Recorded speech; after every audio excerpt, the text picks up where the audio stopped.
थोड़ी परेशानी हुई। मुझे लगता है कि ये शोक सभा का होना आवश्यक है। ओशो रजनीश, भगवान रजनीश के यहाँ एक व्यक्ति को लाया गया जिसके लिए कहा गया कि बड़े विद्वान है, सारे शास्त्रों में पारंगत है, सारे शास्त्र में निपुण है।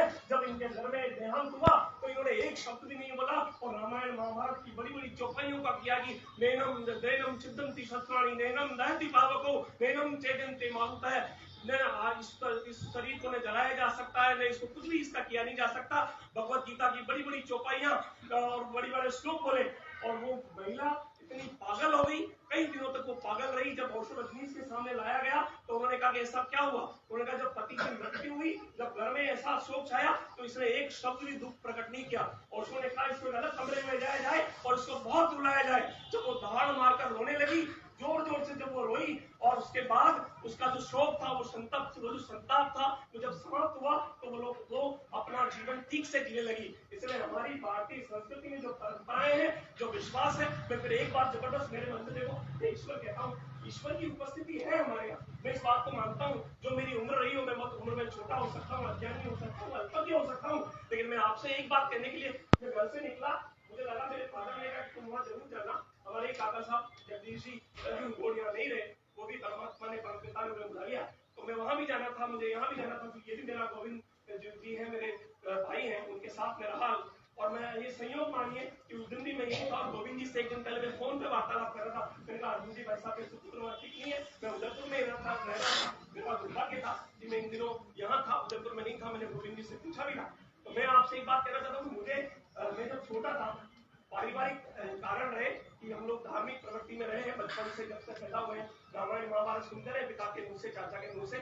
और हम छोटे थे तो मंदिर में आया करते थे हनुमान जी के, और मानिए हमारे जो ताऊजी थे सोननाथ जी साहब, वो रोज हनुमान जी के पास बैठ जाते, हम लोग बाहर बैठ जाते। छोटा सा मंदिर था, कामी लगा हुई एक मूर्ति थी, उसके पास बैठकर हनुमान चालीसा सबको दिया करते थे। उस समय की मुझे वो स्मृति याद आ रही थी, जब बहुत तेज ज्वाला वो जो फ्यूनरल हो रहा था, उसमें इतनी तेज ताप था, इतनी तेज अग्नि थी। उस प्रदीप है वैसे भी वो, तो उस प्रदीप की को जलाने के लिए छोटी मोटी अग्नि काम नहीं कर सकती।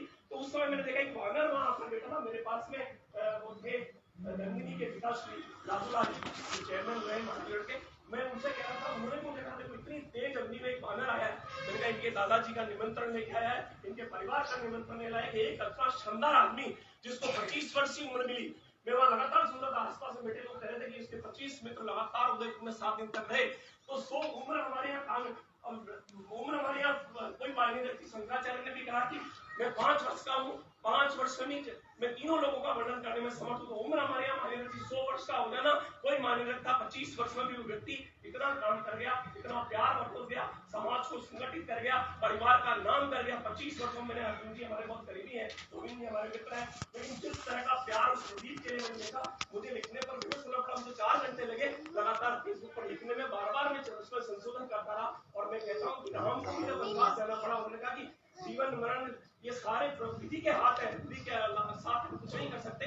तो मैं जरूर कहता हूँ कि जो नया समाज है, नए जो लोग आ रहे हैं आंदोलन में, मैं उनको प्रदीप जैसे लोगों को हमेशा हमारे साथ रहेंगे। अब तो बोसोन पार्टी के आगे आप कह दिया गया, हमारी संस्कृति ने कहा कि आत्मा हाजिर हमारा अविनाशी है। जब अमेरिका ने कहा कि बोसोन पार्टी के लागे तो आत्मा, अभी हमारे भाई मेरे पीछे बैठे थे नब्बू भैया, वो कह रहे थे जैन समाज में नमो और इंसान बोले तो मेरे को महाश्रवण मिले। मैंने उसका जल में कुंभ में जल है, बाहर भीतर पानी, फूटा कुंभ जल जल ही समाना, ये तथ्य कहे ज्ञानी। जैन समाज कहता है कि जल में कुंभ में जल है, जल में भी कुंभ में भी जल है और सागर में भी जल है, दोनों में अलग अलग। तो आत्मा परमात्मा एक तालाब, एक समुद्र और जल में जल उसके समान है। जब कुंभ को तोड़ दिया जाता है तो पुनः वो उस पानी में मिल जाता, सागर में मिल जाता। इसलिए आत्मा भी ऐसा ही है, उस परमात्मा में उस बोसोन पार्टी में मिल चुकी है। और मैं वही सबसे प्रार्थना करूंगा कि हम सब उस प्रदीप जी की जो ज्वाला उन्होंने जलाई है समाज में एकता की, सब में प्यार की, सब में मोहब्बत की। जैसा हमारे चेयरमैन साहब ने कहा है कि उन्होंने 50 लोगों के लोग, मुझे भी आश्चर्य हुआ, जल्दी से 1500 लोगों को रोते देखा, बार बार रोने की आवाज आई थी। मैं जब वहां बैठा था,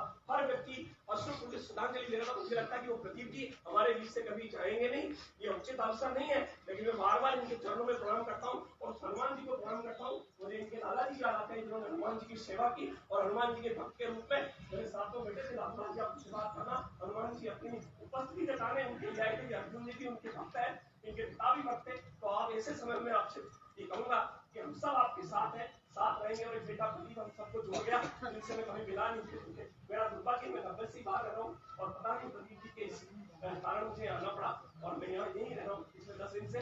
तो मुझे भी एक अवसर मिला, मैं अपनी श्रद्धांजलि व्यक्त करता हूँ और इस परिवार के प्रति मैं वो कामना करता हूँ कि परिवार अपनी परंपराओं का आगे बढ़ाएगा और हम सब शोक सभा में उपस्थित हुए। आप सबको भी नमन, प्रदीप जी के चरणों में नमन, ईश्वर के चरणों में नमन। धन्यवाद।